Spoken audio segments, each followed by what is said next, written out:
السلام عليكم ورحمة الله وبركاته. إن الحمد لله نحمده ونستعينه ونستغفره ونؤمن به ونتوكل عليه ونثني عليه الخير كله ونعوذ بالله من شرور أنفسنا ومن سيئات أعمالنا من يهده الله فلا مضل له ومن يضلل فلا هادي له وأشهد أن لا إله إلا الله وحده لا شريك له وأشهد أن محمدا عبد الله ورسوله الذي أرسله الله بالحق بشيرا ونذيرا وداعيا إلى الله بإذنه وسراجا منيرا. أما بعد فإن أصدق الحديث كتاب الله وخير الهدي هدي محمد صلى الله عليه وسلم وشر الأمور محدثاتها وكل محدثة بدعة وكل بدعة ضلالة وكل ضلالة في النار أو كما قال عليه الصلاة والسلام. يقول الله سبحانه وتعالى في كلامه المجيد وفرقانه الحميد: ولئن اتبعت أهواءهم بعد الذي جاءك من العلم إنك إذا لمن الظالمين. সম্মানিত উপস্থিতি, দিনী ভাই বোনেরা, আসসালামু আলাইকুম। আল্লাহ রাব্বুল আলামিনের অসংখ্য শুকরগুজার হচ্ছি যে মহান রাব্বুল ইজ্জত ওয়াল জালাল জুমার এই গুরুত্বপূর্ণ দিনে সকালবেলায় আমাদেরকে অত্যন্ত গুরুত্বপূর্ণ একটি মজলিসে ইলমিতে একত্রিত হওয়ার তৌফিক দিয়েছেন। এজন্য আল্লাহ রাব্বুল আলামিনের শুকরিয়া আদায় করি, আলহামদুলিল্লাহ। আপনারা জানেন আমরা অত্যন্ত গুরুত্বপূর্ণ একটি বিষয় নিয়ে দীর্ঘদিন থেকে আপনাদের সাথে শেয়ার করে আসছি। সেটি হচ্ছে আহলুস সুন্নাত ওয়াল জামাতের পরিচিতি সম্পর্কে আমরা কথা বলছিলাম। কিভাবে আহলুস সুন্নাত ওয়াল জামাত এর পরিচয় আমরা লাভ করতে পারবো, কারণ প্রত্যেকেই দাবি করবে যে আমি আহলুস সুন্নাত ওয়াল জামাতের অন্তর্ভুক্ত। প্রত্যেকেই এ দাবি করবে যে আমি সুন্নি অথবা আমি সুন্নাহর অনুসারী। আসলে কি তিনি সুন্নাহর অনুসারী কিনা, কিসের ভিত্তিতে আমরা সেটা বিচার করব, বা কোন বিষয়টি মূলত সুন্নাহর অনুসরণের ক্ষেত্রে অত্যন্ত গুরুত্বপূর্ণ, সেই বিষয়গুলো নিয়ে দীর্ঘ আলোচনা আমরা করে আসছি। মূলত সুন্নাহর অনুসরণ এর বিপরীত হচ্ছে মূলত প্রবৃত্তির অনুসরণ। সুন্নাহর অনুসরণের বিপরীত হচ্ছে মূলত বিদআতের অনুসরণ। সুন্নাহ শব্দটি যখন ব্যবহার করা হয় তাকে, তখন এর বিপরীত বলতে যেটা বোঝায় আহলুল আকীদা। সুন্নাহ শব্দকে দুটি অর্থে ব্যবহার করেছেন।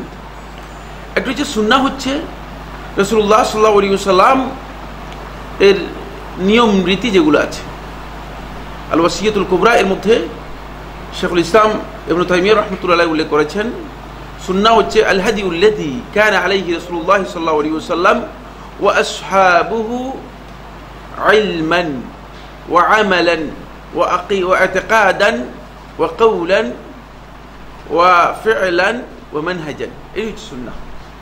যেই হেদায়েতের উপর মুহাম্মদ সাল্লাল্লাহু আলাইহি ওয়াসাল্লাম এবং তার সাহাবীরা পরিচালিত হয়েছেন, সেটাই হচ্ছে মূলত প্রকৃত সুন্নাহ। এই বিষয়ে আমরা আলোচনা করেছি। এর বিপরীত হচ্ছে হাওয়া, প্রবৃত্তির অনুসরণ। প্রবৃত্তির কোনো সুনির্দিষ্ট কোনো পরিসংখ্যা নেই, সুনির্দিষ্ট কোনো ডেফিনেশন নেই, সংজ্ঞা নেই। সুন্নাহর বিপরীতে যা আছে এই কথায় সে সব কিছুই মূলত প্রবৃত্তি। তাই সুন্নাহর অনুসারীদেরকে মূলত আপনি পাবেন সীমাবদ্ধ এবং এদের সংখ্যা খুবই কম। বাকি প্রবৃত্তির অনুসারীর সংখ্যা অনেক বেশি। আর এই প্রবৃত্তির অনুসরণের ক্ষেত্রে সবচেয়ে বড় সহায়ক বা সবচেয়ে বড় এই কাজে পথ প্রদর্শক হিসেবে অগ্রণী ভূমিকা পালন করে যাচ্ছে শয়তান লাআনাতুল্লাহি আলাইহি। এই শয়তানের প্রবঞ্চনার মাধ্যমে, প্রতারণার মাধ্যমে মূলত দেখা যাচ্ছে একটি গ্রুপ সবসময় প্রবৃত্তির অনুসরণ করে যাচ্ছে। এই কারণেই মানুষ হিদায়াত থেকে মাহরুম হয়ে থাকে। আলী ইবনে আবি তালিব থেকে বর্ণিত একটি আথারের মধ্যে রয়েছে, যেটি ইমাম বাজ্জার রাহমাতুল্লাহ তার মুসনাদের মধ্যে বর্ণনা করেছেন সহিহ সনদে। তিনি বলেন, আমি দুটি জিনিস তোমাদের ব্যাপারে খুব আশঙ্কা করে যাচ্ছি। একটি হচ্ছে তোমাদের অনেক লম্বা আশা, তুলুল আমল, আর আরেকটি হচ্ছে ইত্তিবাউল হাওয়া, প্রবৃত্তির অনুসরণ।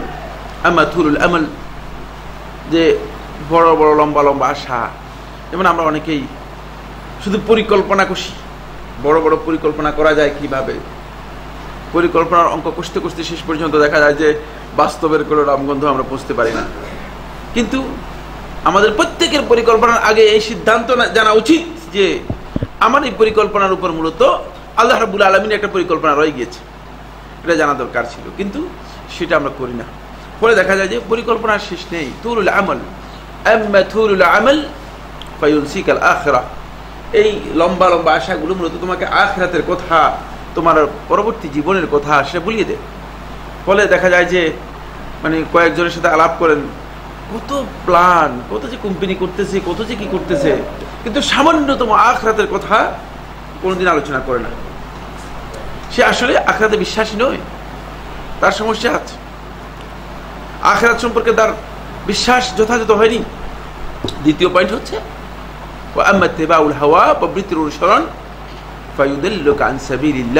আল্লাহর রাস্তা থেকে তোমাকে বিভ্রান্ত করবে, পথভ্রষ্ট করবে। ফলে প্রবৃত্তির অনুসারী কোনোদিন হিদায়াত লাভ করতে পারে না, সে যত বড় আলেম হোক না কেন, যত বড় জ্ঞানী হোক না কেন, কারণ ওই প্রবৃত্তি তাকে এক্ষেত্রে বড় প্রতিবন্ধকতা তৈরি করে, বাধা দিয়ে থাকে। এটি শয়তান থেকেও জঘন্য। শয়তান কোনো না কোনো ভাবে আপনি বিতাড়িত করতে পারবেন, কিন্তু এই প্রবৃত্তির যদি কোনো ব্যক্তি গোলাম হয়ে যায়, কোন ব্যক্তি যদি সত্যিকার প্রবৃত্তিকে তার মাবুদ হিসেবে গ্রহণ করে, সেই ব্যক্তি এই প্রবৃত্তির ইবাদত থেকে, প্রবৃত্তির গোলামি থেকে নিজেকে মুক্ত করা অত্যন্ত কঠিন হয়ে যাবে, সেখান থেকে বেরিয়ে আসতে পারবে না। আজকে আমাদের সমাজে কিছু লোক আছে যারা ঠিক একই পর্যায়ে কাজ করে যাচ্ছে। প্রবৃত্তির অনুসরণের কারণে তারা এই পর্যায়েই আপনি তাদেরকে দেখতে পাবেন, তারা প্রবৃত্তির অনুসরণ করার কারণে তাদের কাছে মনে হয় যেন তিনি যেটা বলতেছেন এটাই হক, তিনি যেটা করতেছেন এটাই হক। তার কাছে হকের মানদণ্ড হচ্ছে তিনি যেটা করতেছেন সেটি। ফলে তিনি সত্যিকার হক থেকে, সত্যিকার দ্বীন থেকে, ইসলাম থেকে অনেক ক্ষেত্রে বিচ্যুত অথবা পথভ্রষ্ট হয়ে যাচ্ছেন। আপনি দেখেন আল্লাহ রাব্বুল আলামিন কোরআনে কারীমের মধ্যে তার নবী সাল্লাল্লাহু আলাইহি ওয়াসাল্লামকে সূরা বাকারার মধ্যে আল্লাহ সুবহানাহু ওয়া তাআলা তার নবী সাল্লাল্লাহু আলাইহি ওয়াসাল্লামকে বলতেছেন, ওয়ালা ইন ইত্তাবা'ত আহওয়াআহুম বা'দা আল্লাযী জাআকা মিনাল ইলম ইন্নাকা ইযাল লামিনাদ যালিমিন। যদি আপনি ইত্তাবা'ত আহওয়াআহুম, তাদের প্রবৃত্তির অনুসরণ করতেন, তারা যা যা বলছে এগুলো অনুসরণ করতেন, ওই জাহিলি সমাজের ওই মানুষগুলো তাদেরও বক্তব্য ছিল, নবী সাল্লাল্লাহু আলাইহি ওয়াসাল্লাম যে বক্তব্য নিয়ে এসেছেন সেটি ওহী নির্ভর ছিল, আর তারা যে বক্তব্য দিয়েছে সেটা যুক্তি এবং তাদের ধ্যান ধারণা নির্ভর ছিল, বক্তব্য ছিল। কিন্তু বুঝতে পেরেছেন কিনা দুটার মধ্যে পার্থক্য হচ্ছে এই, মুহাম্মদ রাসূলুল্লাহ সাল্লাল্লাহু আলাইহি ওয়াসাল্লাম যে বক্তব্যগুলো নিয়ে এসেছেন সেগুলো ছিল ওহী নির্ভর, ওহী ভিত্তিক।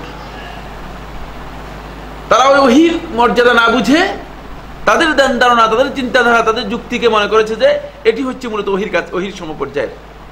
ওহী দিয়ে কি লাভ? আজকে যখন আপনি কোরআন এবং হাদিসের বক্তব্য দিবেন, অনেকের সামনে সরাসরি যুক্তি নিয়ে আসে, ঠিক ওই জাহিলি সমাজের লোকগুলোর ঠিক একই স্ট্যাটাস, একই পর্যায়ের। নস যখন আসবে, কোরআন এবং হাদিসের বক্তব্য যখন আসবে, তখন সেখানে আমার কি আন্দাজ, আমার কি অনুমান, আমার কি বক্তব্য, সেটা খাটে না, সেটা আসলেই খাটে না। যারা খাটাচ্ছে সত্যিকার অর্থে তারা বিভ্রান্তির কারণে খাটাচ্ছে, ওই প্রবৃত্তিকে নিজের গোলাম, মানে প্রবৃত্তির গোলাম হওয়ার কারণে, প্রবৃত্তিকে নিজের মাহবুদ বানানোর কারণে মূলত এই কাজগুলো করছে। ফলে নবী সাল্লাল্লাহু আলাইহি ওয়াসাল্লাম বলছেন যে ওয়ালা ইন ইত্তাবা'ত আহওয়াআহুম বা'দা আল্লাযী জাআকা মিনাল ইলম, আপনার কাছে ইলম আসার পরে, এখানে ইলম বলতে বোঝানো হচ্ছে ওয়াহীকে, ইলম যেটা এসেছে আল্লাহ রাব্বুল আলামিনের পক্ষ থেকে সেটা হচ্ছে ওয়াহী। এই জন্য কোরআনে কারীমের বেশিরভাগ ক্ষেত্রে আল্লাহ সুবহানাহু ওয়া তাআলা ইলম শব্দ ব্যবহার করেছেন ওয়াহী বোঝানোর জন্য। ওহীর মাধ্যমে অবতীর্ণ যে জ্ঞান, সেটাই হচ্ছে প্রকৃত জ্ঞান।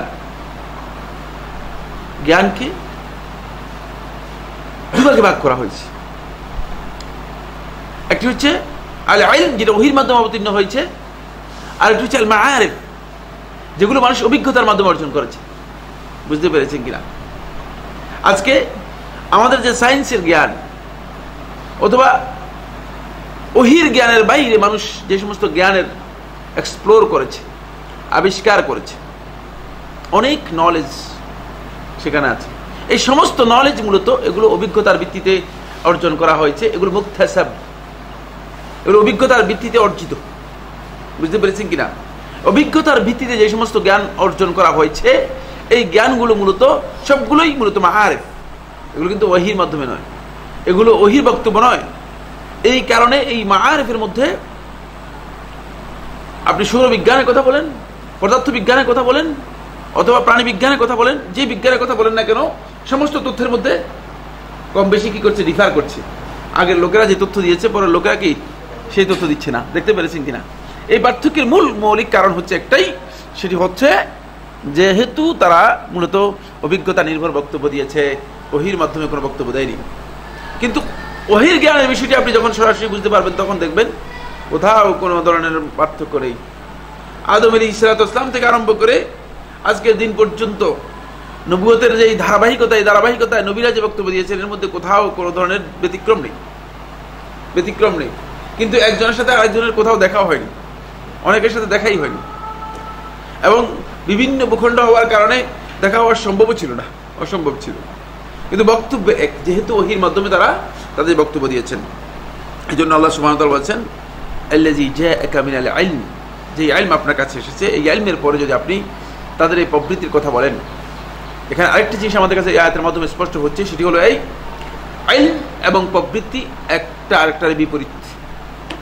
প্রবৃত্তির বক্তব্য আপনার সত্য হতেও পারে, সত্য নাও হতে পারে, কিন্তু ইলম যখন আসবে তখন প্রবৃত্তির কোনো বক্তব্যই, সেটা যতই সত্য হোক না কেন, কোনো বক্তব্য গ্রহণযোগ্য হবে না। প্রবৃত্তির কোনো বক্তব্য সেখানে গ্রহণযোগ্য হবে না। এরপরে আল্লাহ সুবহানাহু ওয়া তাআলা বলছেন, ইন্নাকা ইযাল লামিনাদ যালিমিন, যদি আপনি প্রবৃত্তির অনুসরণ করেন জ্ঞান আসার পর, হেদায়েত আসার পর, ইলম আসার পর, তাহলে আপনাকে একটা কথা সতর্ক করে দিচ্ছি, ইন্নাকা ইযাল লামিনাদ যালিমিন, তাহলে আপনি জালিমদের মধ্যে অন্তর্ভুক্ত হয়ে যাবেন। এটা রাসূলকে বলতেছেন, আমাকে আপনাকে নয়। বুঝতে পেরেছেন কিনা? ইলম আসার পরে, হেদায়েতের বক্তব্য আসার পরে যিনি হেদায়েতকে কবুল করলেন না, সে কোনো সন্দেহ নেই জালেম, সে যে জালেম কোনো সন্দেহ নেই।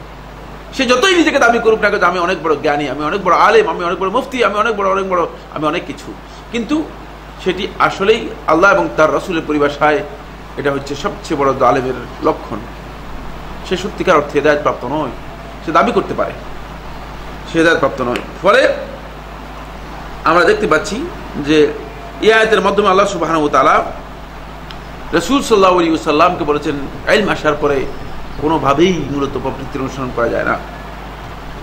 ঠিক আরেকটি আয়াত, এটিও সূরা আনামের ৫৬ আয়াতের মধ্যে আল্লাহ সুবহানাহু ওয়া তাআলা ইরশাদ করেন, সূরা আনামের ৫৬ আয়াতের মধ্যে, কুল লা আত্তাবিউ আহওয়াআকুম, আপনি বলুন তাদেরকে, কারণ তারা আপনাকে পিটাপিটি করবে, প্রবৃত্তির এই সমস্ত বক্তব্য নিয়ে এসে আপনার কাছে তারা নতুন নতুন কথা বলবে।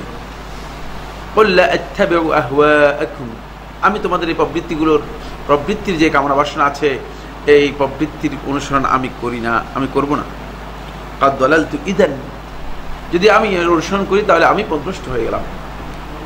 একেবারে স্পষ্ট বক্তব্য, কাদ দালালতু ইদান ওয়া মা আনা মিনাল মুহতাদিন, এবং আমি হিদায়াত প্রাপ্তদের মধ্যে অন্তর্ভুক্ত হতে পারলাম না। এই কারণে আমি হিদায়াত প্রাপ্তদের মধ্যে অন্তর্ভুক্ত হতে পারলাম না। সম্মানিত উপস্থিতি, তাই আমাদেরকে একটা জিনিস বুঝতে হবে, প্রবৃত্তির বক্তব্যগুলো মূলত ওহী নির্ভর নয়। ফলে প্রবৃত্তির বক্তব্যের কোনো সীমারেখা নেই, কোনো সীমাবদ্ধতা নেই, সে আনলিমিটেড। যার যেখানে মন যেভাবে চেয়েছে ঠিক সেভাবে মানুষদেরকে সেই হেদায়েত দিয়েছে। বুঝতে পেরেছেন কিনা? ফলে আমরা যখন দেখতে পাবো এই প্রবৃত্তির বক্তব্যগুলো, যেগুলো ইজতিহাদের বিপরীতে মানুষগুলো গ্রহণ করেছে, যুগ যুগ ধরে যে সমস্ত বক্তব্য দিয়ে মানুষ পথভ্রষ্ট হয়েছে, আমি বলেছি সুন্নাহর অনুসারীদের কাছে এগুলো সবগুলো মাকালাত। এই বিষয়ে শাহরিস্তানি একটি কিতাব লিখেছেন, আল বিলাল ওয়ান নিহাল, বিস্তারিত আলোচনা করেছেন এই বিষয়গুলো নিয়ে। সেখানে আমি বলেছিলাম এই প্রবৃত্তির মূল ভিত্তি হচ্ছে, যদিও শারহ সুন্নাহের মধ্যে আল্লামা বারবাহারী রাহমাতুল্লাহ আলাইহি 4টি কথা উল্লেখ করেছেন, কিন্তু আমরা এই প্রবৃত্তির মূল কথাগুলো, মূল যেখান থেকে এগুলো উৎকলিত হচ্ছে, উচ্চারিত হচ্ছে, মূল উৎস হচ্ছে 8টি। মূল উৎস কয়টি বললাম? 8টি। এবং সেগুলোই মূলত গত দার্সে আমরা কিছু কথা আলোচনা শুরু করেছিলাম। মানে আজ শুধুমাত্র আজকে বলে যাব, এরপরে আমরা 13 নম্বর পয়েন্টে যাব। 12 নম্বর পয়েন্টে আজকে আর আলোচনা করতে চাই না। 1 নম্বর আমরা আলোচনা করেছি খুরুজ, খারিজি চিন্তাধারা, আল খুরুজ। এটি মূলত মুসলিম উম্মার সবচেয়ে বড় অধঃপতনের কারণ হচ্ছে এটি। মুসলিম উম্মার সবচেয়ে বড় অধঃপতনের কারণ হচ্ছে এটি। কারণ মুসলমানদেরকে ঐক্যবদ্ধ রাখার জন্য এবং মুসলমানদের রাষ্ট্রীয় কাঠামোকে সত্যিকারভাবে সুসংহত রাখার জন্য আল্লাহ রাসূল সাল্লাল্লাহু আলাইহি ওয়াসাল্লাম এই নির্দেশ দিয়েছেন। সাহাবীরা এই প্রশ্ন করেছিলেন রাসূলুল্লাহ সাল্লাল্লাহু আলাইহি ওয়াসাল্লামের কাছে যে তারা আমাদেরকে অত্যাচার করবে, তা আমাদের উপর জুলুম করবে, তাহলে তখন আমরা কি করব? তখন রাসূলুল্লাহ সাল্লাল্লাহু আলাইহি ওয়াসাল্লাম এই কথা তাদেরকে বলেছেন, তোমরা ধৈর্য ধারণ করে ইসবিরু হাত্তা তালকাউনি আলাল হাউদ, যে হাউদে আমার সাথে সাক্ষাৎ করা পর্যন্ত তোমরা ধৈর্য ধারণ করবে। ধৈর্যের কথা বলেছিলেন। কিন্তু দুঃখজনক বিষয় হচ্ছে এই ধৈর্য তো সহজ বিষয় না। আসলে ধৈর্য যদি সহজ বিষয় হতো, আমার আল্লাহ সুবহানাহু ওয়া তাআলা ধৈর্যশীলদেরকে ওয়াবাশশিরিস সাবিরিন সুসংবাদের কথা বলতেন না। ধৈর্য একটু কঠিন বিষয়। আবার বিশেষ করে আমাদের যুব সমাজ, যাদের রক্ত খুব গরম, মনে করে যে শুধুমাত্র যুদ্ধ বাধায় দিতে পারলেই তো মানে লাভ। কিন্তু লাভটা কি, অ্যাচিভমেন্টটা কি, অর্জনটা কি? আপনি কি একটু মাথা দিয়ে চিন্তা করেছেন? কোন ভূখণ্ডে আজকে মুসলমানদের রক্ত প্রবাহিত হচ্ছে না? এবং এই ভুলটুকু মুসলমানদের কারা করাচ্ছে? মুসলমান যুবকগণ, মুসলিম সমাজ মূলত তাদের মাধ্যমে ব্যবহৃত হচ্ছে। আমি আপনাদেরকে বলতে চাই, প্রায় 1.5 বছর আগে, সম্ভবত 1.5 বছর হবে মনে হচ্ছে, সমসাময়িক মৌলিক কতগুলো বিষয় নিয়ে আমি আলোচনা করেছিলাম। আপনাদের কারো কারো হয়তো জানা থাকার কথা। সেখানে আমি অত্যন্ত গুরুত্বপূর্ণ কতগুলো বিষয় বলেছি, যে বিষয়গুলো গতকাল বা গত পরশু পত্রিকার মধ্যে দেখে যে আমি যেগুলো বলেছিলাম সেগুলোই এসেছে। বুঝতে পেরেছেন কিনা? আজকে মুসলমানরা সবচেয়ে বেশি ক্ষতিগ্রস্ত, তাদের দুশমনদের মাধ্যমে সবচেয়ে বেশি ব্যবহৃত হচ্ছে। সেখানে সত্যিকার আহলুত তাহকিক, মুহাক্কিক আলেমদের বিচক্ষণতার অভাবের কারণে হয়তো কেউ কেউ বিভ্রান্তির মধ্যে পড়ে যান, ভুলের মধ্যে পড়ে যান। কিন্তু যাকে আল্লাহ সুবহানাহু ওয়া তাআলা হিদায়াত দিবেন, ফালা মুদিল্লা লাহ, রাসূল সাল্লাল্লাহু আলাইহি ওয়াসাল্লাম বলতেছেন, তাকে বিভ্রান্তকারী কেউ নেই, কেউ বিভ্রান্ত করতে পারবে না। এই জন্য আপনাদেরকে সতর্ক থাকতে হবে। প্রথম মাসালা আলোচনা করেছি, আগেও আলোচনা করা হয়েছে, খুরুজ। দ্বিতীয় মাসালা হচ্ছে আল ইরজা। ইরজা হচ্ছে, দ্বিতীয় বিষয়টি হচ্ছে ইরজা। ইরজা কাকে বলা হয়? তাকে ইরজা হচ্ছে আমলকে ঈমান থেকে বিচ্ছিন্ন করা। সুবহানাল্লাহ। একটি গ্রুপ রয়েছে, তাদের ধারণা হচ্ছে যে ঈমান মানে অন্তরের মধ্যে বিশ্বাস থাকলেই যথেষ্ট। যেমন আমি অনেক জায়গায় ছাত্রদেরকে বিভিন্ন জায়গায় প্রশ্ন করি যে ঈমান অর্থ কি? ঈমান অর্থ বিশ্বাস। আপনি কি মনে করেন? ঠিক না? ঈমান অর্থ কি? তা ভুল কথা। মানে ভুল পড়ার কারণে আমরা, আমাদের কনসেপ্টটাই ভুল হয়ে গেছে। বুঝতে পেরেছে কিনা? আমরা বিশ্বাসকে নিয়েই বলে করতেছি ঈমান। মুসলমানদের ঈমান বিশ্বাসের নাম নয়। শেখুল ইসলাম ইবনে তাইমিয়া রাহমাতুল্লাহ কিতাবুল ঈমানের মধ্যে বিষয় সমস্ত আহলুল লুগাকে, সমস্ত ভাষাবিদকে চ্যালেঞ্জ করেছেন যে আরবি ভাষায় মূলত ঈমান বলতে বিশ্বাসকে বোঝায় না। আরবি ভাষায় ঈমান বলতে বোঝানো হয় তাকে মেনে নেওয়ার মাধ্যমে স্বীকৃতি প্রদান করা। আল-ই'তিরাফ বিশাই, কোনো বিষয়ে স্বীকৃতি প্রদান করা। যতক্ষণ পর্যন্ত আপনি অন্তরে মেনে নিলেন কিন্তু স্বীকৃতি দিলেন না, আপনি কিন্তু মুমিন হতে পারবেন না। বুঝতে পেরেছেন কিনা? খুব খেয়াল করেন। কিন্তু পরিভাষায় আহলুস সুন্নাত ওয়াল জামাতের কাছে ঈমানকে ইমাম বুখারী রাহমাতুল্লাহ আলাইহি কিতাবুল ঈমানের শুরুতে বলেছেন, আল ঈমানু কাউলুন ওয়া ফি'ল ইয়াজিদু ওয়া ইয়ানকুস। ঈমানের ব্যাপারে আহলুস সুন্নাত ওয়াল জামাতের আকীদা হচ্ছে এটি। যারা এই আকীদা পোষণ করবে না, তারা ঈমানের ব্যাপারে আহলুস সুন্নাত ওয়াল জামাতের অনুসরণ করেনি। তারা এই ক্ষেত্রে পথভ্রষ্ট অথবা হিদায়াত থেকে মাহরুম। সেটি হচ্ছে এই কাউলুন ওয়া ফি'ল। আপনার মুখে স্বীকৃতি থাকতে হবে এবং আপনার আমল থাকতে হবে। এই ঈমান ইয়াজিদু, বৃদ্ধি পায়, ওয়া ইয়ানকুসু, কিসের মাধ্যমে বৃদ্ধি পায়? ইয়াজিদু বিত্তাআ, আনুগত্যের মাধ্যমে, ভালো কাজের মাধ্যমে, নেক আমলের মাধ্যমে ঈমানগুলো বৃদ্ধি পায়। ওয়া ইয়ানকুসু বিল মাসিয়া, গুনাহর মাধ্যমে মানুষের অন্তর থেকে ঈমান কমতে থাকে, ঈমান দুর্বল হয়। দুর্বল হতে হতে এক পর্যায়ে দেখা যায় যে সে ঈমান শূন্য হয়ে যায় গুনাহর মাধ্যমে। নিজে নিজে ধারণা করতেছে যে পাসপোর্ট হচ্ছে মুসলিম, পাসপোর্টের মুসলিমের আর ইমানের সাথে করে সম্পর্ক রয়েছে। তো বলতেছিলাম এর যা হচ্ছে দ্বিতীয় যে বক্তব্য সেটি হলো, এর যা হচ্ছে এটিও কিন্তু কমন অনেক বিশাল বিভ্রান্তি। আমি বলেছি বিভ্রান্তির মূল কথা এগুলো, সেটি হলো এই যে আমলকে সম্পূর্ণরূপে বিচ্ছিন্ন করে নিয়েছে ঈমান থেকে। আমল থাকলে থাকুক, না থাকলে নাই। ঈমান কি মনে করেন আপনি কাছের বাটির মতো নাকি ভেঙে যাবে? কোনোদিন জীবনেও ভাঙবে না ঈমান। প্রয়োজনে লাথি মারেন, ঈমান ভাঙবে না আপনার। ফলে তাদের ধারণা হচ্ছে, এই গোষ্ঠীর ধারণা হচ্ছে, আপনি খুব ভালো করে বুঝেন, এদের ধারণা হচ্ছে যে আমল যাই হোক না কেন ঈমান আনলেই সেই মুমিন, এবং তার ঈমান আর আবু বকরের ঈমান, ওমরের ঈমান, সবার ঈমান সমান। নাউযুবিল্লাহি মিন যালিক। এটি সবচেয়ে বড় বিভ্রান্তি। এবং এই গ্রুপের বক্তব্যের মধ্যে মূলত এটা স্পষ্ট, সেটা হলো এই, তাদের ধারণা হচ্ছে যে ঈমান যেহেতু আমল থেকে বিচ্ছিন্ন, তাহলে কোনোভাবেই ঈমান বিনষ্ট হয় না। এ কথা সত্য নয়। অসংখ্য দলিলের মাধ্যমে প্রমাণিত হয়েছে।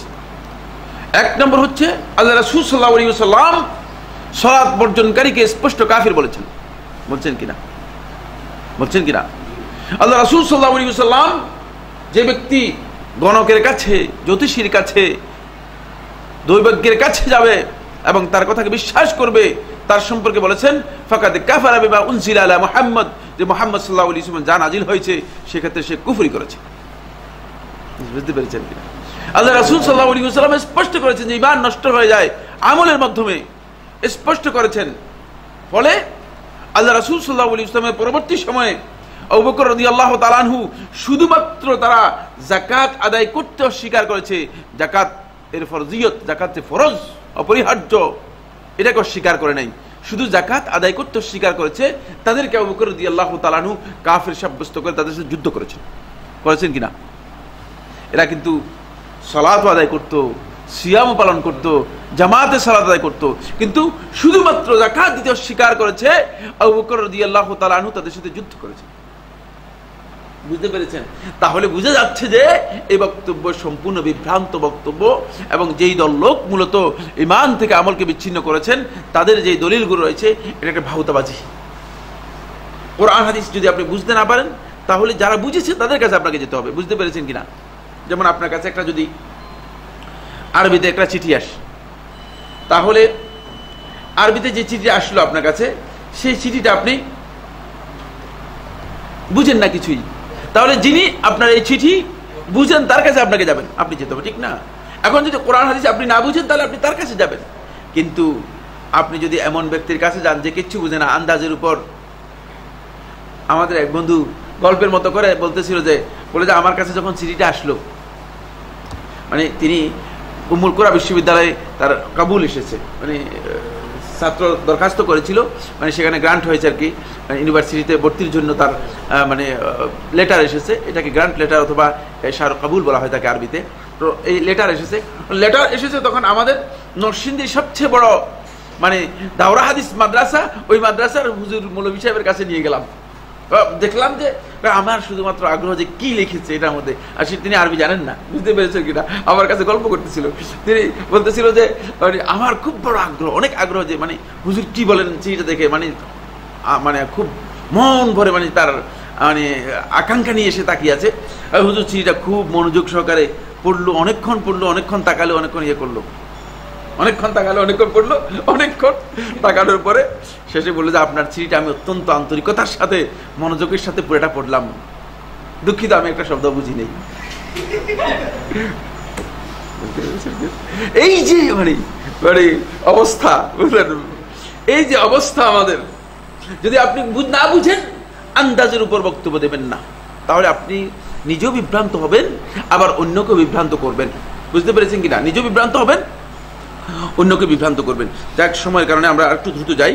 3 নম্বর যেটি, সেটি হচ্ছে আল কাদর। এটা আলোচনা করেছি আমি মনে হয় গত দার্সে, আমরা কিছু কথা বলেছিলাম। সেটি হলো আল কাদর। কাদর হচ্ছে যারা তাকদীরকে অস্বীকার করেছে।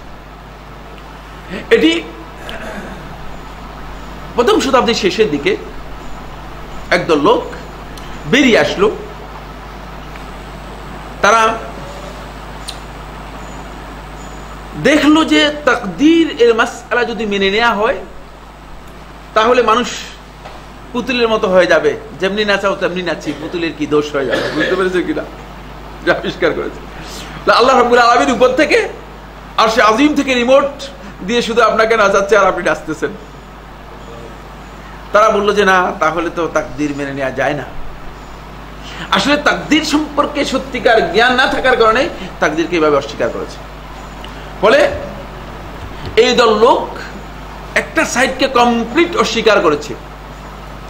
তাকদীরের উপর নির্ভর করছে মূলত একটা মৌলিক ইসলামের আকীদা, সেটা হলো আফআলুল ইবাদ, বান্দার কাজসমূহ, বান্দার যত কাজ আছে। বুঝতে পেরেছেন কিনা?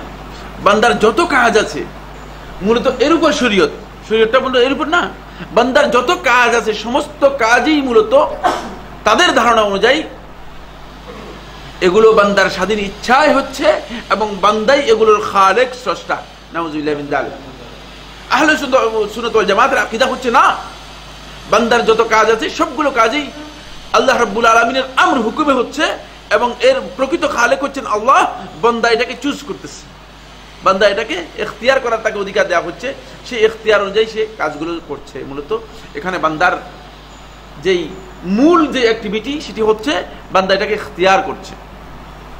ফলে একটি গ্রুপের আবির্ভাব ঘটলো, একটি গ্রুপ আমাদের ইসলামের নামে চালু হলো, সেটা হচ্ছে কাদেরিয়া।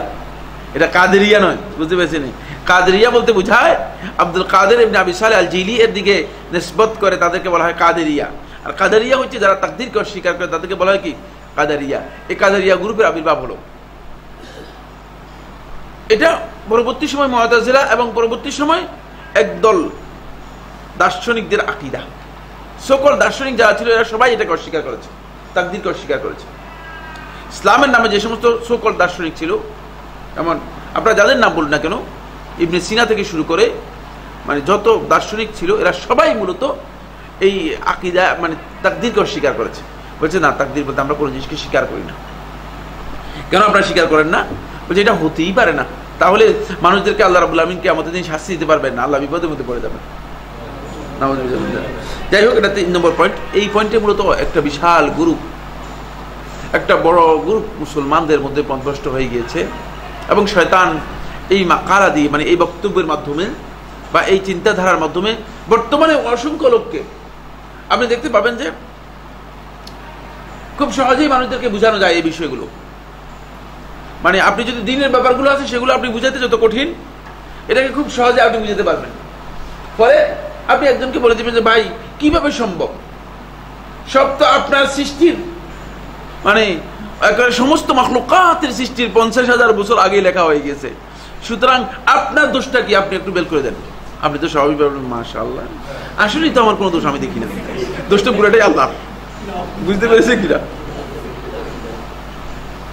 দেখেন আমাদের দেশে কিছু সংখ্যক বদভ্রষ্ট সকল মানে মানে পীর বের হয়েছে, তারা বলতেছে আল্লাহর সাথে কথাবার্তা বলে আমি দেখলাম যে আল্লাহ তাআলা অত্যন্ত মানে বিষণ্ণতার মধ্যে আছে, আল্লাহ তাআলা চিন্তা করেন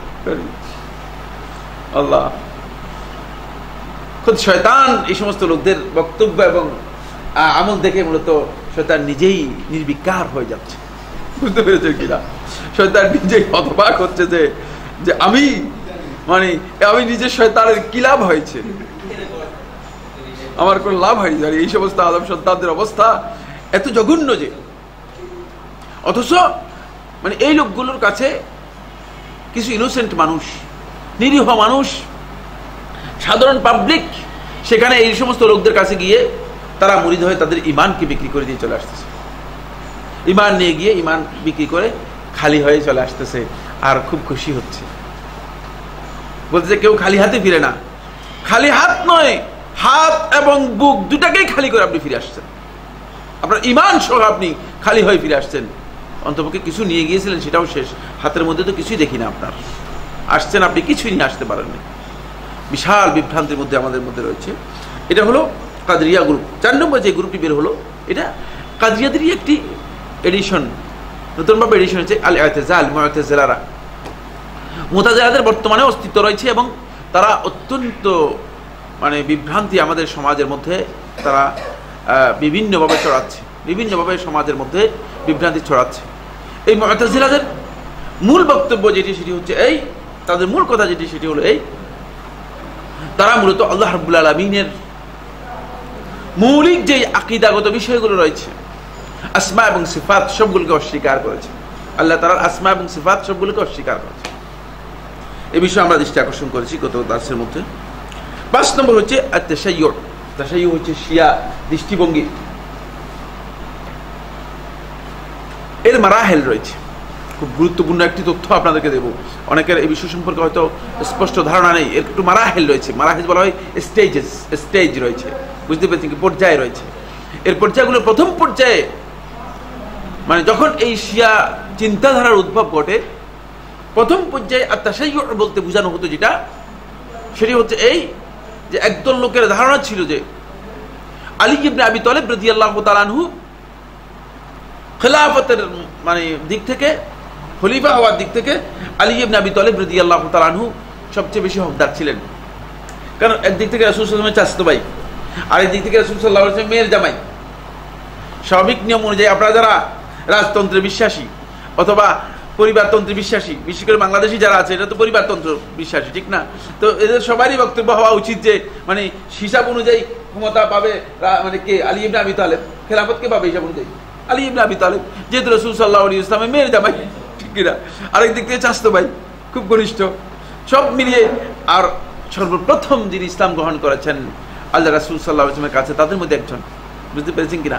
তাহলে বোঝা গেল যে আহাকিয়ত মানে মর্যাদার দিক থেকে তিনি, তার আহাকিয়ত রয়েছে, তার হক রয়েছে, এটা বুঝা যাচ্ছে। কিন্তু ফলে প্রথম পর্যায়ে মূলত তাশাইয়্যু বলতে যেটা বোঝানো হতো সেটি হচ্ছে শুধুমাত্র তাফদীল আলী আলাল খুলাফা, অন্যান্য খলিফাদের উপর আলী রাদিয়াল্লাহু আনহুকে মানে প্রাধান্য দেয়া, বুঝতে পেরেছে? এর বেশি কিছু ছিল না, এর বেশি কিছু মূলত এই সময় ছিল না। সর্বপ্রথম এই তাশাইয়্যুর চিন্তাধারা, এই ফিকরা থেকে, এই চিন্তাধারা থেকে, এই ধারণা থেকে সেটা একটা সুনির্দিষ্ট গ্রুপে রূপান্তরিত হয় যখন হুসাইন ইবনে আলী রাদিয়াল্লাহু তাআলা শাহাদাত বরণ করেন, বুঝতে পেরেছেন? হুসাইন ইবনে আলী রাদিয়াল্লাহু যখন শাহাদাত বরণ করেন, তখন একটা গ্রুপ তৈরি হয়, যে গ্রুপের মূল বক্তব্য হচ্ছে যে এখন তারা পুরাটাই মানে এই গ্রুপটা পুরাটাই যারা একটা আরেকটা নতুন চিন্তাধারা নিয়ে আসে। এটা দ্বিতীয় স্টেজ, সেকেন্ড স্টেজ। সেই নতুন চিন্তাধারাটি হচ্ছে এই, তারা এই বক্তব্য নিয়ে আসে যে হোসেন ইবনে আলী রাদিয়াল্লাহু তাআলা আনহু মূলত তিনি হচ্ছেন ইমাম, এবং তার মাধ্যমে একটি ধারা চালু হয়েছে, সেটি হচ্ছে ইমামতের ধারা, বুঝতে পেরেছি? সেটা হচ্ছে ইমামতের ধারা। এবং তারা এই বক্তব্য দিয়ে থাকেন যে এর আগে মূলত ইমামতের এই ধারা থেকে যারা বিচ্যুত ছিলেন তারা কেউ হেদায়েতের উপরে ছিলেন না, বরং এদের অধিকাংশই মুরতাদ ছিল। ফলে তারা এই বক্তব্য নিয়ে আসে, আল্লাহ রাসূল সাল্লাল্লাহু আলাইহি ওয়াসাল্লামের সাহাবীদের মধ্যে অধিকাংশ সাহাবীকে তারা মুরতাদ মনে করত। এটা একেবারে বিভ্রান্ত পথভ্রষ্ট আকীদা, এবং তাদের এই ধারণা তারা তৈরি করতে পেরেছে যেভাবে হোক। যেমন আমাদের মধ্যে বিষাদ সিন্ধু, শিয়াদের বিভিন্ন বই দিয়ে, মীর মোশাররফ হোসেন একজন শিয়া, বুঝতে পেরেছে কিনা? এই ধরনের শিয়াদের বিভিন্ন বই দিয়ে আমাদের মধ্যে ব্যাপকভাবে শিয়া আকীদা আমাদের মধ্যে এমনভাবে ঢুকিয়ে দিয়েছে যে আমরা 10ই মুহররম বলতে আমরা একটাই বুঝি, সেটা হচ্ছে কারবালা, বুঝতে পেরেছেন? এটাই বুঝি। এবং আপনি আমাদের এই মসজিদগুলোতে ইমাম এবং খতিবদের যখন বক্তব্য শুনবেন, আপনি তখনও কনফার্ম হবেন যে মূলত কারবালাই হচ্ছে মূল ঘটনা, বুঝতে পেরেছি কিনা? এর কারণ কি? কারণ হচ্ছে ওই বিভ্রান্তিটা শিয়াদের মাধ্যমে আমাদের মধ্যে ব্যাপকভাবে প্রসার করা হয়েছে, ব্যাপকভাবে সেটাকে এস্টাবলিশড করা হয়েছে, বাস্তবায়ন করা হয়েছে।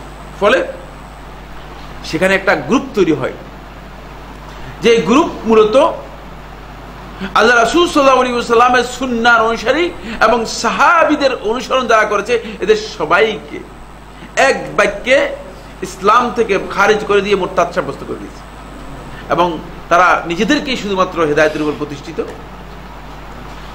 এরপরে তৃতীয় স্টেজ আসে, তৃতীয় স্টেজ শুরু হয়ে থাকে, সেটি হচ্ছে যখন রাফিদীদের আবির্ভাব হয়ে থাকে, এবং ইমাম যায়েদ রাহমাতুল্লাহ আলাইহি তিনি যখন তাদেরকে তাদের এই এক্সট্রিম চিন্তাধারার কারণে তাদেরকে যখন তার কাছ থেকে বের করে দেন, তখন আরেকটা গ্রুপ তৈরি হয় থাকে। তারা এত এক্সট্রিম যে এদের ধারণা হচ্ছে যে মূলত আলী ইবনে আবি তালেব, হুসাইন ইবনে আলী এবং তার বংশধরদের মধ্যে তারা ইমাম হিসেবে যে 12 জনকে চিহ্নিত করেছে, এরাই মূলত নবী এবং রাসূলদের থেকে অনেক মর্যাদাপূর্ণ। এদের মধ্যে কেউ কেউ আলী ইবনে আবি তালেবকে মাবুদ পর্যন্ত বলেছে। শিয়াদের মধ্যে একটি বাতিনি ফিরকা রয়েছে, তাদের ধারণা হচ্ছে আলী ইবনে আবি তালেব মূলত প্রকৃত মাবুদ, মানে অবতার হয়ে এসেছেন, আল্লাহ রাব্বুল আলামিন অবতার হয়েছে। নাউজুবিল্লাহ মিন যালিক। আমার এত বিস্তারিত আলোচনা করার সময় নেই, শুধু আমি বলতেছিলাম যে পরবর্তী সময় শিয়া আকীদা কিন্তু মানে প্রথম যুগের যে কনসেপ্ট, সেই কনসেপ্ট থেকে বিচ্যুত হয়ে গেছে সম্পূর্ণ। বুঝতে পেরেছি? এটা বোঝানোর জন্য বলতেছিলাম। এখন যে শিয়া আকীদা রয়েছে এটি সম্পূর্ণ কুফরি আকীদা, এর সাথে মূলত ইসলামের সামান্যতম কোনো দিক থেকে সামান্যতম কোনো সম্পর্ক নেই। 6 নম্বর পয়েন্ট, এই ধারাবাহিকতায় মূলত আরেকটা আকীদা বেরিয়ে আসছে। এই আকীদাটুকু মূলত শিয়ারাই বের করেছে, এটা শিয়াদের একটা প্রোডাক্ট। বুঝতে পেরেছি কিনা? এবং এই প্রোডাক্টটা দুর্ভাগ্যজনকভাবে মানে সবচেয়ে বেশি সুন্নিরা কি করতে পেরেছে, গিলতে পেরেছে। এটা সুন্নিদের কাছে খুব মজাদার হয়েছে। বুঝতে পেরেছেন কিনা? এই পৃথিবীর সবচেয়ে 1 নম্বর ব্র্যান্ড হচ্ছে কোকা কোলা। এটা আপনারা জানেন তো না? কোকা কোলা হচ্ছে পৃথিবীর সবচেয়ে 1 নম্বর ব্র্যান্ড। পৃথিবীর সমস্ত লোকেই মানে এর মনোগ্রাম দেখলেই বুঝতে পারে যে এটি হচ্ছে কোকা কোলা। এমনকি আপনি 3 বছরের শিশুকে যদি ব্র্যান্ডটা দেখান তাহলে বুঝতে পারবে এটা কোকা কোলা, খাওয়ার জন্য দৌড় দিয়ে আসবে। বুঝতে পেরেছেন কিনা? এমন ভাবে ব্র্যান্ডিং করতে পেরেছে এই শিয়ারা। এই মানে এই পরবর্তী যে মানে মাকালার কথা বললাম, চিন্তাধারার কথা বললাম, এটাকে এমন ভাবে ব্র্যান্ডিং করতে পেরেছে যে এটা কোকা কোলার চেয়ে মূলত সুন্নিদের কাছে সবচেয়ে বেশি প্রিয় মানে হয়েছে। সেটার নাম হচ্ছে আত-তাসাউফ, সুফিবাদ, সুফি চিন্তাধারা। এটি পুরাটাই গ্রহণ করেছে ইবনে আরবি আর-সুফি, হিন্দু ধর্ম থেকে, হিন্দুইজম থেকে পুরাটাই গ্রহণ করেছে। এবং ইবনে আরবি আর-সুফি যখন এই মানে ভারতবর্ষে আসে, তার ইতিহাস থেকে প্রমাণিত হয়েছে, যখন সে ভারতবর্ষে আসে তখন সে হিন্দুদের সাথে এই বিষয়গুলো নিয়ে কিছু জ্ঞান নেই। এবং এই হিন্দু দর্শন থেকে মূলত এগুলোকে আমরা মুসলমানদের মধ্যে এগুলোকে বুঝলে না একটু কাস্টমাইজ করে মুসলমানদের জন্য এগুলো উপাদেয় করে নিয়েছে। মাশাআল্লাহ, এই উপাদানের মাধ্যমে আমরা অনেকেই বড় বড় ওলি হয়ে যাচ্ছি বাংলাদেশে। বুঝতে পেরেছেন কিনা? বেলায়েতের শেষ নেই, এমন বড় বড় ওলি হয়ে যাচ্ছি যে মানে শেষ পর্যন্ত আল্লাহ এবং তার রাসূলের আমাদের খুব দরকার নেই, শুধুমাত্র বুজুর্গ হুজুর কি বলছেন এটার উপর ভিত্তি করেই আমরা ওলি হয়ে যাচ্ছি। নাউজুবিল্লাহ মিন যালিক। কিন্তু কার ওলি হচ্ছি আমরা? ওলি তো 2 প্রকার, একটা হচ্ছে আউলিয়াউর রহমান, আর একটা হচ্ছে আউলিয়াউর শয়তান। আমরা তো মূলত আউলিয়াউর রহমান হচ্ছি না, রহমানের ওলি হচ্ছি না, আমরা শয়তানের ওলি হয়ে যাচ্ছি। শয়তানের মাধ্যমে আমরা মানে ওলি হয়ে যাচ্ছি, শয়তানের পদাঙ্ক অনুসারী হচ্ছে। আমার বন্ধুগণ, এই তাসাউফ মূলত একদল লোকের ধারণা হচ্ছে তাসাউফ এর সাথে তাজকিয়াতুন নফসের সম্পর্ক রয়েছে। আমি বলবো ডাহা মিথ্যা কথা। তাজকিয়াতুন নফসের কোন সম্পর্ক তাসাউফের সাথে নেই। তাসাউফ এটি একেবারেই সম্পূর্ণ ভিন্ন একটি চিন্তাধারা। রাসূলুল্লাহ সাল্লাল্লাহু আলাইহি ওয়াসাল্লাম যদি এই সাথে কোনো সম্পর্ক থাকতো তাহলে অবশ্যই এই বিষয়ে আমাদেরকে পথ নির্দেশনা করতেন, জানাতেন। বরং এই তাসাউফ আপনি দেখেন, আপনি যখন হিন্দু ঋষিদেরকে বলবেন তখন তারা বলবে যে হ্যাঁ, সুফিজমের সাথে আমাদের একটা সামঞ্জস্যতা রয়েছে এবং আমরা সুফিজমকে ভালোবাসি। তোমরা সুফিজমকে কেন ভালোবাসো? তো ইসলামের মধ্যে সবচেয়ে উত্তম দিন হচ্ছে সুফিজম। কেন সুফিজম উত্তম? কারণ হচ্ছে আপনি সুফিজম আর ঋষিদের যদি এই কাছাকাছি নিয়ে যান তাহলে একই জিনিস দেখতে পাবেন। সেখানে যেমন ঠাকুরবাদ, এখানে তেমন পীরবাদ। 2 এর মধ্যে আপনি বিচ্ছিন্ন করতে পারবেন না। ঠাকুর ল্যাংটা হয়ে থাকলে সে মহাপবিত্র, আর আপনার এই বিশ্বের সেও ল্যাংটা হয়ে গেল মহাপবিত্র। দেখতে পেরেছেন বিলটা কোথায়? আপনার এই বিশ্ব যখন ল্যাংটা হয়ে গেল সেও মহাপবিত্র, আর ওই ঠাকুর মানে আপনি দেখতেছেন কিনা এরা অবস্থা কি? নাউজুবিল্লাহ মিন যালিক।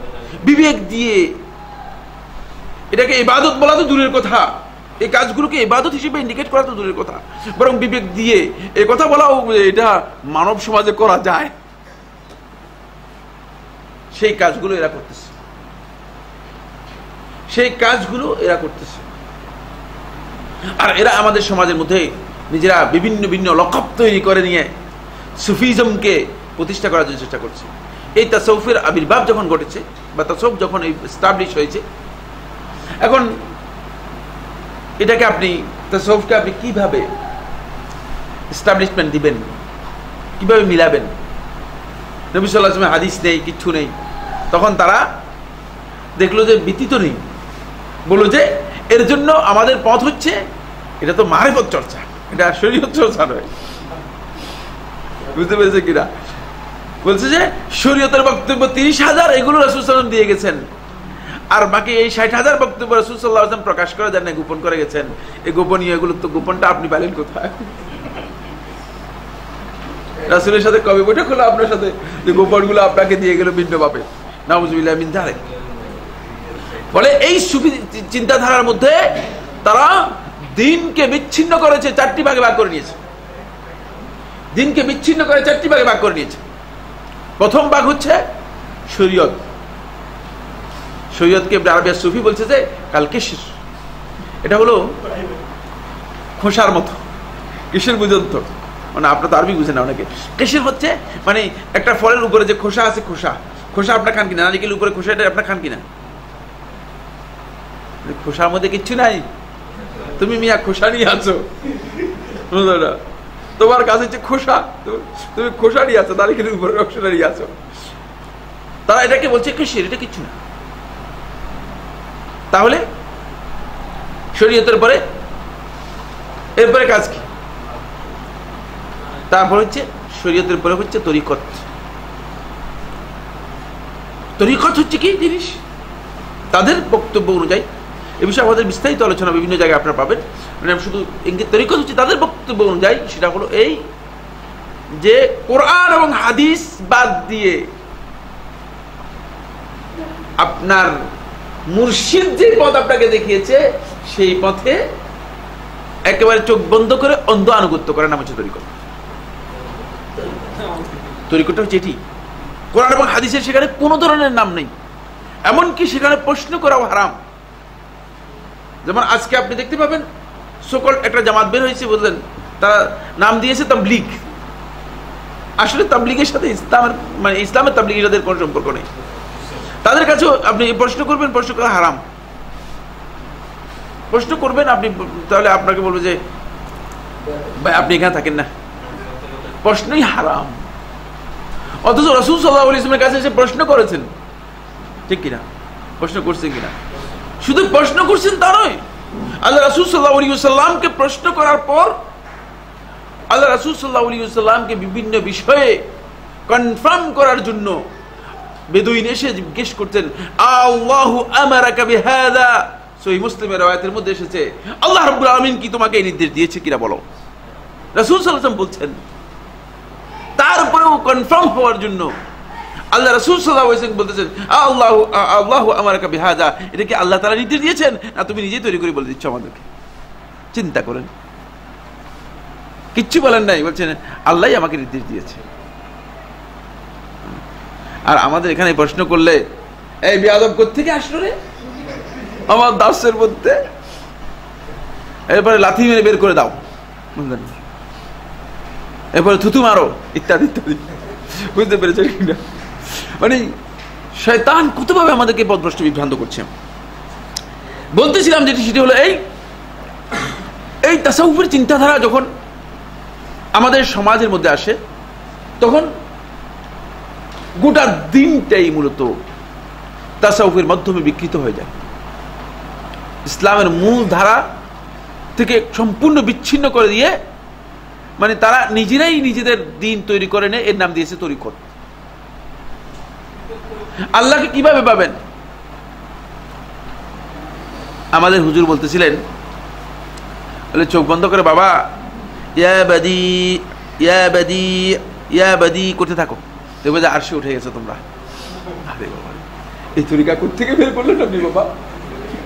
আপনাকে এটা কে শিখালো? আরশে আজিমে উঠার এত সহজ পদ্ধতি কোত্থেকে পাইলেন? এই চোরাপথ আমার নবী সাল্লাল্লাহু আলাইহি ওয়াসাল্লাম জানতেন না। যদি জানতেন তাহলে অবশ্যই তার সাহাবীদেরকে এত সহজ পথ বাদ দিয়ে আল্লাহ রাসূল সাল্লাল্লাহু আলাইহি ওয়াসাল্লাম এত কঠিন জিহাদের পথ, এত কঠিন দ্বীনের পথ, দাওয়াতের পথ, এত আমর বিল মারুফ ও নাহি আনিল মুনকারের পথ, এই পথ দেখাতেন না, এই পথ দেখাতেন না। ইয়াবুদি ইয়াবুদি করে এগুলো না শেষ পর্যন্ত আরশে চলে যেতেন। চোখ বন্ধ করে আপনি মাকামে লাহুতে উঠে যাচ্ছেন কিভাবে? এটার নাম হচ্ছে মেডিটেশন।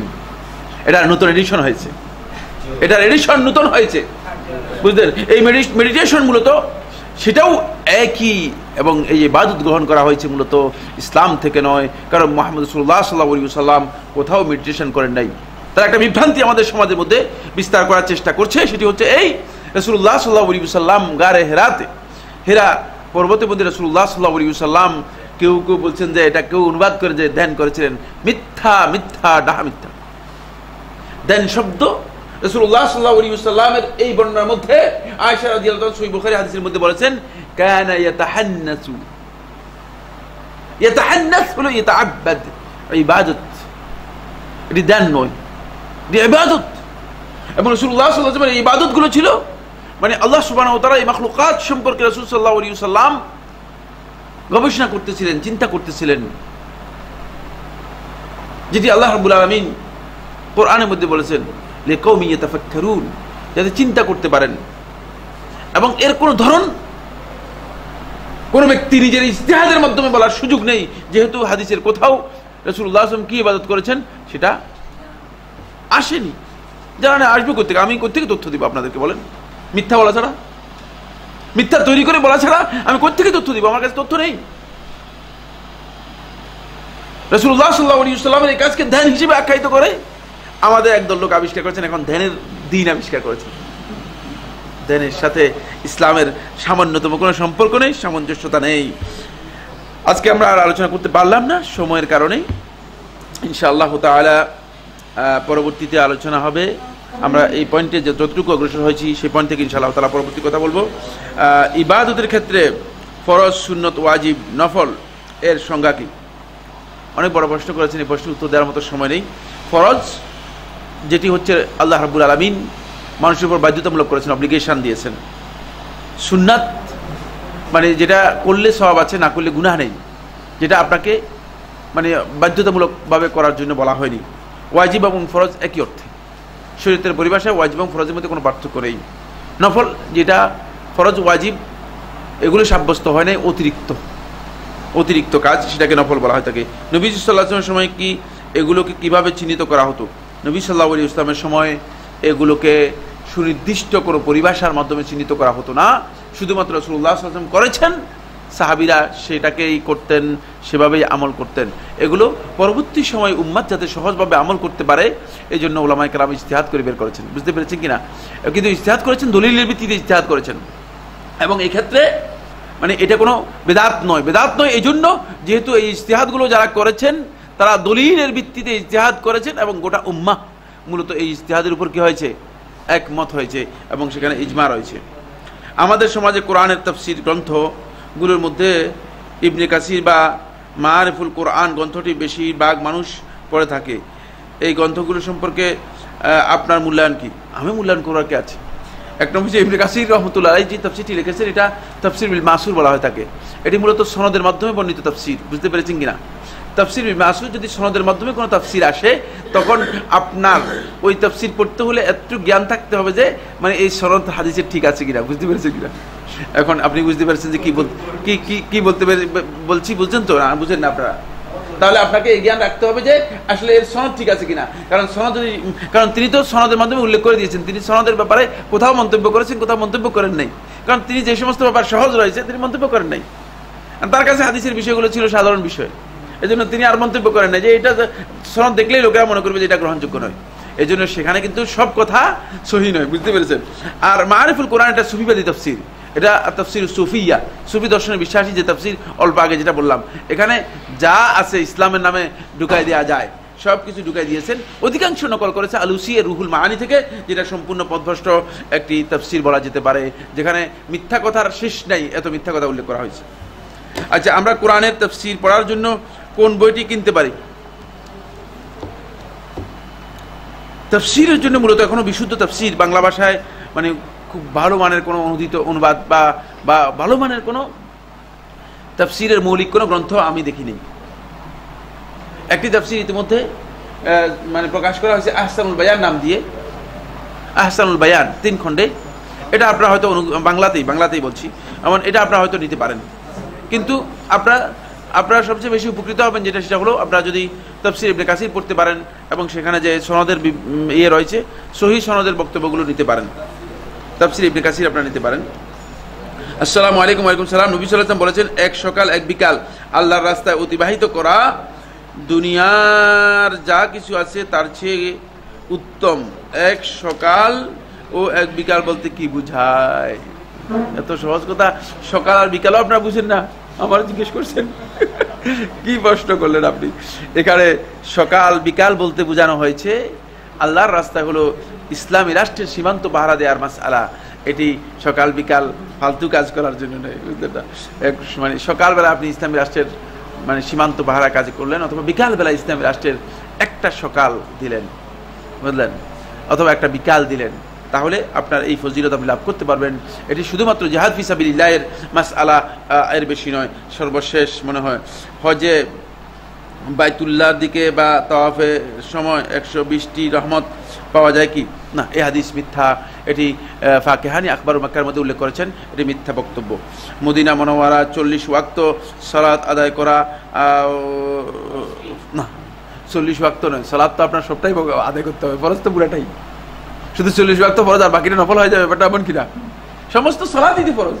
সুতরাং এই বক্তব্যই শুদ্ধ নয়, এই কথাই শুদ্ধ নয়। তাওয়াফের ফাঁকে ফাঁকে আলাদা আলাদা দোয়া আছে কি না? তাওয়াফের জন্য সুনির্দিষ্ট কোনো দোয়া নেই, তবে পুরো তাওয়াফটাই দোয়ার সময়, দোয়া কবুলের সময়। টুপির হাদিসটি কোথায় পাবো? টুপির হাদিসটি ইমাম তিরমিজি সুনানের মধ্যে উল্লেখ করেছেন, আবু কাবশার নবী থেকে, সেটা দেখতে পারেন। এরপরে আর সময় নেই আমাদের হাতে। 12 বুরুজ কোথায় অবস্থিত এবং রং কি? রং সম্পর্কে আমি কিছু বলতে পারবো না। 12 বুরুজের ব্যাপারে তাফসিরের মধ্যে এসেছে যে তাফসিরটি মূলত বনি ইসরাইলের তাফসির, ইসরাইলি তাফসির। লা উসাদ্দিকুহু ওয়া লা উকাদ্দিবুহু, এটাকে সত্য বলতে পারলাম না, মিথ্যা বলতে পারলাম না। বুঝতে পেরেছেন তো? রাসূলুল্লাহ সাল্লাল্লাহু আলাইহি ওয়াসাল্লাম সহিহ হাদিসের মাধ্যমে সাব্যস্ত হয়নি। এরপর লিখছেন নফস কত প্রকার ও কি কি, কোথায় অবস্থিত এবং রং কি? নফস কত প্রকার ও কি কি? নফসের কোনো প্রকার নেই, এটি হচ্ছে নফসের অবস্থা। বুঝতে পেরেছেন কিনা? খুব ভালো করে বুঝে, নফসের অবস্থা, নফস একটাই, নফসটা হচ্ছে রূহ, এবং এর কোনো রং নেই, এর কোনো কালার নেই। এটা আপনার মতো, প্রত্যেকটা ব্যক্তির নফস মানে তার মতোই। জি, স্বামীর মৃত্যুর পর তার পেনশনের টাকা স্ত্রী পাচ্ছেন, স্ত্রীর জন্য এই টাকা কি হালাল হবে? হালাল হবে, স্ত্রী তো এর মধ্যে মালিক হবেন। কিন্তু যদি এই পেনশনের টাকা ওয়ারিশ আরও অন্য কেউ থেকে যায়, তাহলে অবশ্যই ওয়ারিশদেরকে তাদের হক অনুযায়ী, হিস্সা অনুযায়ী তাদেরকে আদায় করতে হবে। অথবা এই অর্থ দিয়ে স্ত্রী বা সন্তান যদি ঋণগ্রস্ত হয়, তাহলে কি সেই ঋণ পরিশোধ করতে পারবেন। এরপরে লিখেছেন, ব্যবসা প্রতিষ্ঠানের দোকান উদ্বোধন করার সময় হুজুর এনে মিলাদ পড়ানো বিদাত। আমার প্রশ্ন, তাহলে এই সকল ক্ষেত্রে সুন্নতি আমল করা কি উচিত? মানে প্রত্যেক ক্ষেত্রে আপনি বলে জানা করার সময় সুন্নতি আমল কি, এগুলো দরকার নেই আপনার। আল্লাহ রাব্বুল আলামিনের কাছে দোয়া করেই প্রত্যেকটা কাজ বিসমিল্লাহর মাধ্যমে শুরু করলে যথেষ্ট হয়ে যাবে। যদি বিসমিল্লাহর মাধ্যমে শুরু করতে পারেন, এটা যথেষ্ট। ওয়া আখিরু দাওয়ানা আলহামদুলিল্লাহি রাব্বিল আলামিন।